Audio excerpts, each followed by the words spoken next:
Seuraavaksi esitän yhteenvedon Suomen itsenäisyyspuolueen eurovaaliohjelmasta toukokuun eurovaaleihin. Kohta 1. Suomi tarvitsee oman rahan ja rahapolitiikan talouden lainalaisuuksien vuoksi, ja tämä tarkoittaa eurosta eroamista. Kohta 2. Itsenäisyyspuolue kyseenalaistaa eurokriisin takausvastuuden laillisuuden ja katsoo, että kyseessä on kunniaton velka, joka on otettu ilman kansalaisten suostumusta. Kohta 3. Suomen on palattava itsenäisyyteen ja puolueettomuuspolitiikkaan, sanottava ei Euroopan unionille ja ei NATOlle. Kohta 4.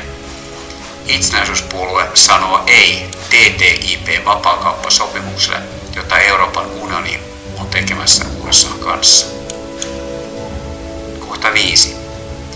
Itsenäisyyspuolue kannattaa suoraa demokratiaa Sveitsin malliin ja myös sitovia kansanäänestyksiä. Kohta 6. Suomen on perustettava perustuslakituomioistuin. Kohta 7. Suomen keskuspankin tulee ottaa vastuuta työllisyydestä inflaation torjunnan lisäksi. Kohta 8. Maltillista keskuspankkirahoitusta tulee käyttää yleishyödyllisiin tarkoituksiin, kuten ympäristöystävällisen energiatuotannon käyttöönoton nopeuttamiseksi. Kohta 9. Itsenäisyyspuolue kannattaa sivistynyttä maahanmuuttopolitiikkaa, vastustaa ulkomailta tuotavan työvoiman käyttämistä veronkiertoon ja palkkojen polkemiseen. Kohta 10. Itsenäisyyspuolue kannattaa tasapainoa yksityisen ja julkisen sektorin välillä ja näin ollen vastustaa ideologisia yksityistämisiä ja kannattaa terveisen yrittäjyyteen perustuvaa markkinataloutta. Kohta 11.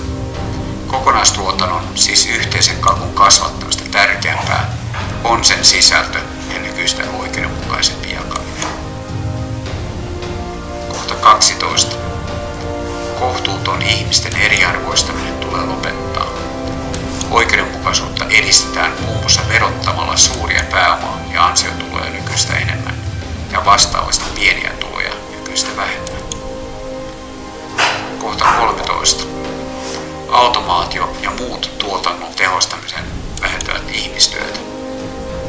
Ihmisten toimeentulo on turvattava, vaikka kaikki eivät voi osallistua yhä harvempien ulottuvilla olevaan perinteiseen palkkatyöhön.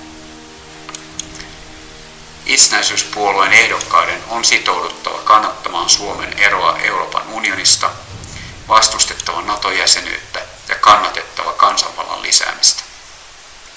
Ehdokkaan on myös sitouduttava periaatteeseen, jonka mukaan jokainen ihminen on yhtä arvokas kansallisuudesta, etnisestä taustasta, uskonnosta tai seksuaalisesta suuntautumisesta riippumatta.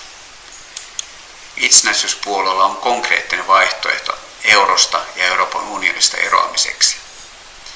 Itsenäisyyspuolueen eurovaaliohjelma omalla rahalla tulevaisuuteen on luettavissa kokonaisuudessaan itsenäisyyspuolueen sivuilta www.ipu.fi. Kiitoksia.